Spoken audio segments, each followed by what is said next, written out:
John tells an extraordinary story in John 4. He tells the story of Jesus meeting the Samaritan woman at the well. The well he met her at was called Jacob's Well. It was actually a well-known landmark outside a village in Samaria. And Jesus was travelling from Judah in the south up to Galilee, and he had to pass through Samaria. And he stops and he talks to this woman. He's actually tired when he meets with her. He's been travelling all morning. It's the noon.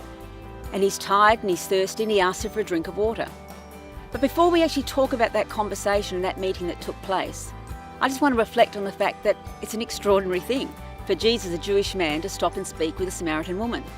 It's extraordinary on number one level that Jews even spoke with Samaritans. In fact, John in the same passage actually says Jews do not associate with Samaritans. The Samaritans, after the rule of Solomon, had actually annexed themselves off and had accepted foreigners into the area. And as a result of that, they were seen by the Jewish people as being like a mongrel race. They'd compromised their heritage, their racial heritage and their religious heritage. So for that reason, a Jew wouldn't even accept an offer not to be in debt in any way to a Samaritan. Secondly, he's talking to a woman. Well, in this time, the Jewish tradition was that men did not speak to women publicly.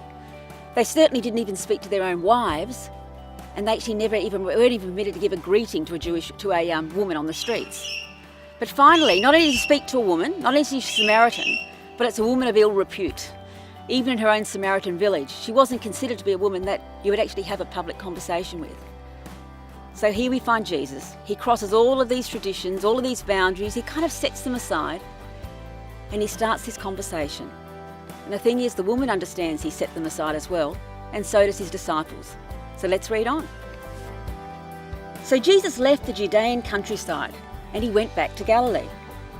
To get there, he had to pass through Samaria, and he came into Sychar, a Samaritan village that bordered the field Jacob had given his son Joseph.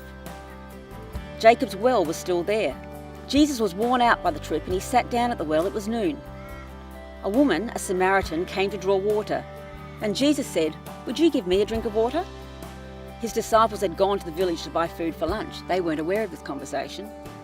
The Samaritan woman had taken back. She asked, "How come you, a Jew, asking me, a Samaritan woman, for a drink?"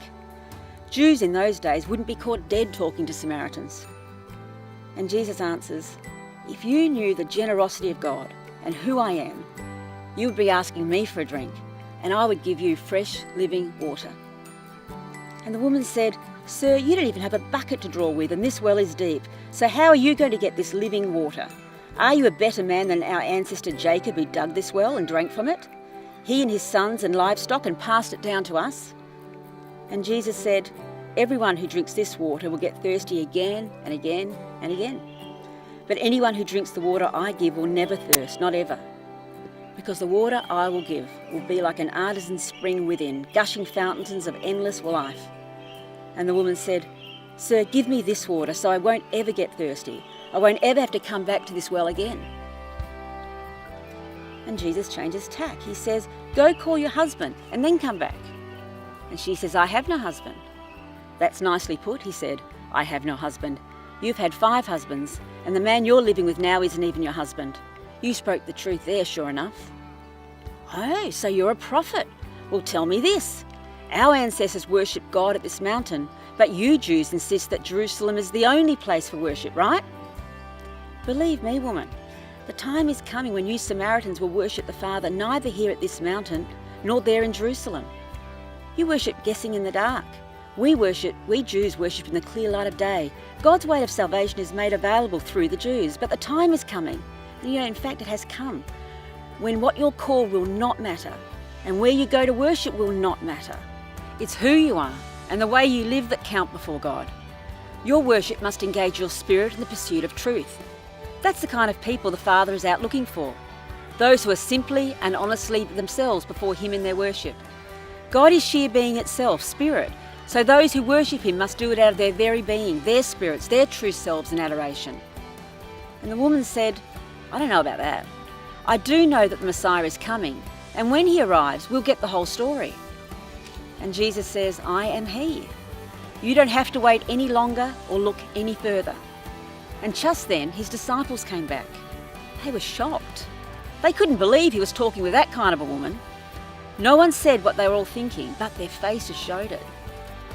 The woman took the hint and left. In her confusion, she left her water pot. Back in the village, she told the people, "Come see a man who knew all about the things I did, who knows me inside and out. Do you think this could be the Messiah?" And they went out to see for themselves.